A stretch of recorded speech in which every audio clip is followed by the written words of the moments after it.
Recentemente teve aí aquele papo que todo mundo falou sobre, que é do ET, cara. Tu viu aquilo?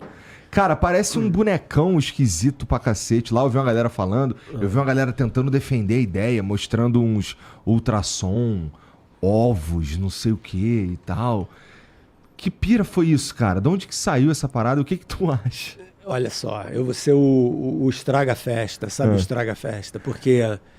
Bom, primeiro que se você for no YouTube, você vai encontrar um monte de vídeos de biópsia de ETs de 1950 e poucos. Verdade. Porque, né, aparentemente, na tal da Área 51 lá, caiu, né? Foi derrubado uma espaçonave por um caça da Força Aérea Americana e pegaram os ETs e fizeram todas as operações dos ETs e, supostamente, tem um vídeo disso tudo. E, cara, isso é uma grande besteira, entendeu? Infelizmente, moçada, vocês lá de Varginha, então, que são... parece ter um ponto de foco ali em Varginha, né? E o problema é que, cara, não tem ET. Quando tu vê isso, tu já acha ridículo, tu já entra numa pira. Qual pira? Tu entra numa de, cara, será que pode ser? Ou nunca entra nisso? Não entro, cara. Pô, sou cientista há várias décadas, a gente estuda o universo, a gente estuda as estrelas, a gente entende. Dá um exemplo. Se a gente quisesse ir na estrela mais próxima do Sol, aqui do lado, chama Alpha Centauri, aqui do lado em termos de astronomia, né? Fica a 4 anos-luz de distância, 4 anos e meio. Ou seja, a luz demora 4 anos e meio para chegar de lá até aqui. Se a gente pegar o nosso foguete mais rápido que existe hoje, sabe quanto tempo ia demorar? 100 mil anos para cobrir essa distância. E isso é um foguete que viaja mais de 50 mil quilômetros por hora. É longe pra caramba. Então, para pensar um segundo. Se esses caras têm uma tecnologia que é capaz de cobrir essas distâncias, chegar até aqui e cair, ser derrubado por um caça da Força Aérea Americana, ou seja lá de qual Força Aérea, e ser indefeso e não falar com ninguém que tem poder, entendeu? Que tem uma influência. Quer dizer, imagina, se você... Vamos fazer o filme ao contrário. Nós, terrestres, temos uma tecnologia para ir até uma outra civilização extraterrestre lá longe. Quando a gente chegar lá, a gente tem que ter um plano de ação. Tem. O plano de ação não vai ficando dando volta no céu, luzes coloridas e tal, estranhas. Você vai falar com os líderes, você vai falar com o cientista, você vai falar, pô, cheguei aqui, preciso ser visto de uma forma direita. Por que esses caras não fazem isso? Né? Então, fora o fato sim, tecnológico de como é que eles fazem esse tipo de viagem, tem o lado de para que eles estão fazendo isso? Qual é o ponto? Entendi. Então tem vários argumentos assim, fora outros, que infelizmente meio que vai. E depois, como é que ninguém, eu digo, nenhum cientista com credibilidade, porque tem essa, né? Mostra alguma prova concreta, tipo um pedaço de metal que não foi feito aqui na Terra, ou uma tecnologia que ninguém conhece. Né? Tudo que parece que é imagenzinha, filme, piloto de avião, de noite e tal.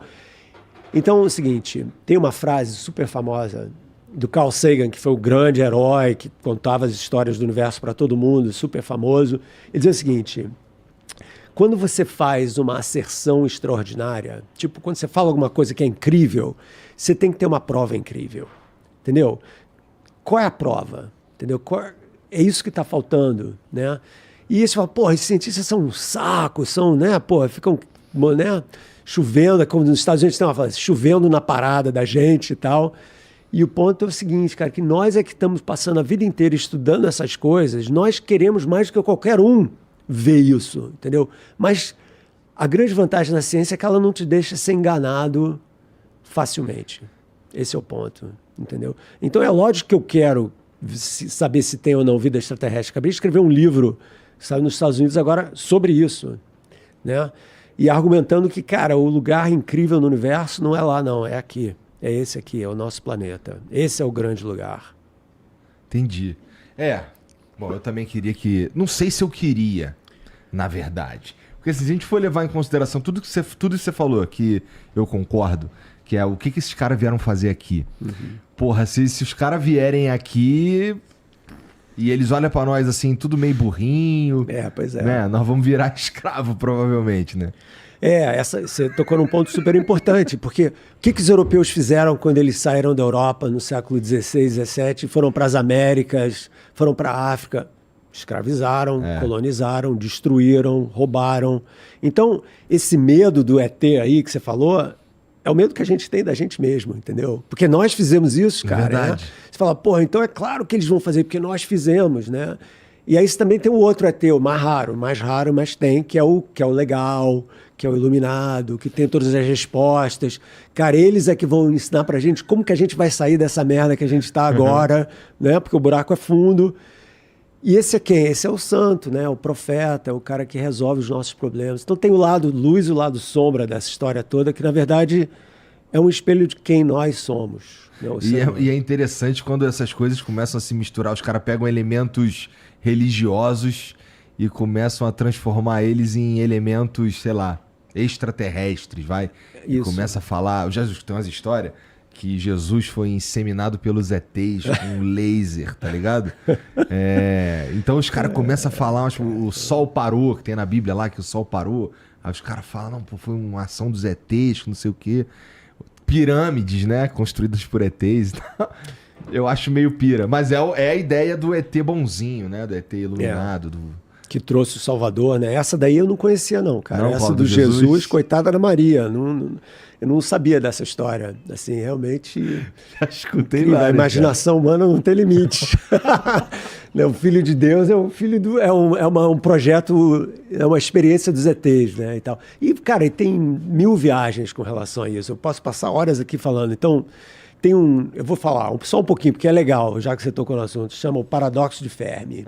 O Fermi é foi um grande cientista, quem viu Oppenheimer, ele aparece ali, é o cara que tem o acento italiano, né, o sotaque lá italiano dele.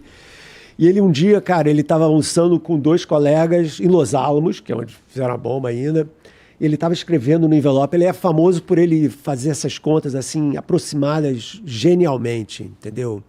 Tipo, por exemplo, ele parava na frente de um cara e falava: quantos afinadores de piano tem em São Paulo? Você fala, porra, como? Né? Aí você começa a pensar, quantas pessoas tem em São Paulo, quantas pessoas podem ter um piano? Tudo assim, ordem de grandeza, tipo, aproximado. Então ele falou o seguinte, com relação aos ETs, ele falou, imagina a nossa galáxia. Nossa galáxia, botar uns números aí, tem 100 mil anos-luz de tamanho. Então demora 100 mil anos para a luz ir de um ponto a outro. Nós, seres humanos, inteligentes, tecnologia e tal, nós somos uma estrela relativamente jovem aqui. Imagina outras civilizações que surgiram há milhões de anos atrás, antes da gente. Cara, estão disparados na nossa frente. Imagina que em 400 anos a gente inventou toda a ciência e tal. Imagina se você tiver 1 milhão de anos, como é que vai ser, e a gente conseguir sobreviver a nós mesmos. E esse é um ponto bacana de a gente falar também. Mas aí ele fez o seguinte, ele falou, cadê eles? Porque se existem essas civilizações que surgiram antes, e a galáxia é velha, e eles já podiam estar, cara, ter colonizado a galáxia inteira e não tem ninguém. Então, onde é que está todo mundo? Essa é a pergunta que ele fez. Aí tem 1000 explicações. Cadê eles? Né? Então, por exemplo, uma delas é que nós somos uma experiência, nós somos uma espécie que foi inventada, criada geneticamente por uns ETs que estão assistindo a gente de longe, como a gente vai no jardim zoológico, vê o elefante, a girafa e tal. Eles colocaram uma espécie relativamente inteligente nesse planeta para ver no que dá. Então nós somos uma experiência dos caras. Outra, que é, eles estão por aí, cara. Tá todo mundo... estão aqui, só que a gente não vê porque eles têm toda uma maneira de não aparecer, né? Aquela coisa, né? Tem o bombardeiro americano, o B-2, que ninguém pode ver e tal, porque os radares não pegam. Tem um sentado aqui. Mas eu posso falar, cara, tem um sentado aqui, tem uma fada, tem um doente, tem um santo, tem um anjo. É a mesma ideia, entendeu? Então tem 1000 histórias, mas a mais interessante, já que você falou, eu vou voltar no que você falou, é o seguinte, bem Guerra Fria essa história, né? Foi o seguinte, eles não estão aqui porque toda a civilização, meio sombrio isso que eu vou falar, mas tudo bem, toda a civilização desenvolve tecnologia nuclear, eventualmente se autodestrói em 100, 200, 300 anos. Então, essa questão aí que você falou, como que a gente vai sobreviver a nós mesmos, tem tudo a ver com essa conversa toda. Então, os caras ou vêm para destruir ou vêm para ajudar. Porque nós, coitadinhos dos seres humanos, a gente não sabe construir pirâmide, a gente não sabe fazer nada, eles é que ensinaram tudo pra gente, certamente a gente não vai resolver os nossos problemas, né? Isso daí, cara, é um desserviço, porque a gente tem que tomar a responsabilidade por quem nós somos, entendeu? Essa casa aqui é nossa. Quer dizer, erro. Essa casa aqui não é nossa de jeito nenhum. Nós estamos aqui nesse planeta porque o planeta deixa a gente estar aqui, né? Então, essa ideia de que a gente vai se acabar, não sei o que e tal, eu acho essa distopia muito, muito baixo astral. Eu tenho uma opinião, eu tenho uma coisa muito mais positiva e otimista com relação a gente do que... eu acho que a gente vai resolver os nossos problemas se a gente entender o que está acontecendo.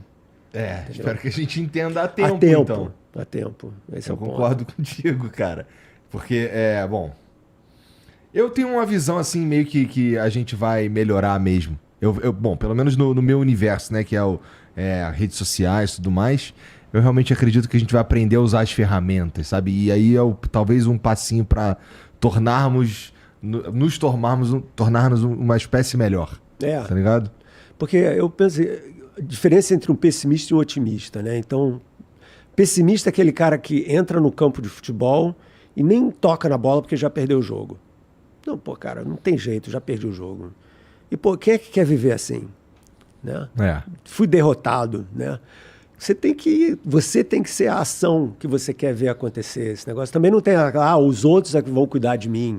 É o governo, é a empresa. Não, cara, todo mundo aqui tem que tomar conta de si mesmo, entendeu? Do planeta, de você, sabe? É uma coisa que a gente tem que fazer, deixar os outros fazerem por nós. A gente não tem tempo para isso, como você falou aí, entendeu? E, pô, a gente tava conversando aqui antes, eu te perguntei se tu era ateu. Tu falou que tu é agnóstico. Qual a diferença, né? Bom, o agnóstico, ele não sabe, não é? É isso mesmo, né? Por aí. Então, é uma pira que eu compartilho contigo, entendeu? Que eu não sei, cara. Talvez seja mais inteligente acreditar que Deus existe, porque vai que ele existe. Tá né? Vamos pra ver, na hora final, não vou, existe, claro, né? No finalzinho ali, Mas eu vi você também, eu vi que você falou também que uma crítica, na verdade, que eu vi aos ateus é que eles são, às vezes, tão radicais quanto os religiosos na própria... Claro. Numa crença que eles também não têm prova que Deus não existe. Exatamente. Não é interessante tudo isso? É meio... perto a coisa, né? Por mais distante que esteja as ideias, mas a atitude é muito parecida. Muito parecida, porque o ateu é aquele cara... Agora, tem vários tipos de ateu, não vou entrar... Mas o ateu radical é aquele cara que diz: eu não acredito e por isso não existe. Então você está acreditando no não acreditar. Então você está... É fé. É fé mesmo. Cara. Você tem fé de que isso é... Porque você não tem prova... Não tem como provar isso, da mesma maneira que não tem como provar que não tem um ET sentado aqui na mesa que eu não estou vendo, você não tem como provar. Então, por isso que eu acho o agnóstico uma posição muito mais razoável, porque é aquela ideia de que, olha, eu não sei, sim ou não, eu não tenho nenhum argumento que prove, mas, por outro lado, eu tenho a humildade de aceitar o fato de que eu não tenho todas as respostas. Então, você tem uma certa humildade, cara, eu não sei, entendeu? O universo é muito complicado, a vida é muito complicada, a cabeça da gente é muito complicada. Então, você ter uma certeza de alguma coisa que você não pode se certificar de forma alguma, sabe? Tinha um filósofo inglês, o Bertrand Russell, ele falava um negócio super legal, ele disse o seguinte: eu acredito que existe é bem inglês isso, eu acredito que existe uma xícara de chá em órbita em torno da Terra. Vai provar que ele está errado. Vai achar uma xícara de chá? Não vai, entendeu? Então o ponto é esse, sabe? Você não tem como desprovar ou provar a existência de Deus de uma forma racional. Então esquece. Mas isso não atrapalha, assim, esse tipo de posição, ser ateu, ser agnóstico ou ser religioso, a princípio não deveria atrapalhar, ou não atrapalha, não sei, cientistas sérios, né? Tu deve conhecer algum cientista católico. Vários. Né? Sim. Católico, muçulmano, budista, judeu, tudo. Isso essas crenças, elas não permeiam o que eles estão fazendo ali na ciência. Olha, A ideia é a seguinte, essas pessoas que têm esse tipo de crença, a maneira deles justificarem o trabalho como cientista, não todos, mas a maioria diz o seguinte, né? Porque eu não vou falar por todo mundo, que é sempre perigoso, né? Mas a ideia é de que quanto mais eu entendo a natureza, a vida, o universo, mais eu admiro a obra de Deus. Então é quase que uma devoção dos caras, entendeu? Tipo, pô, quando eu tô tentando entender o mistério da existência, não sei o que e tal, eu tô tentando entender a mente de Deus, eu tô tentando, sabe, eu tô me relacionando com essa minha crença. Então, na história da ciência, os grandes cientistas antigamente, todos eram religiosos.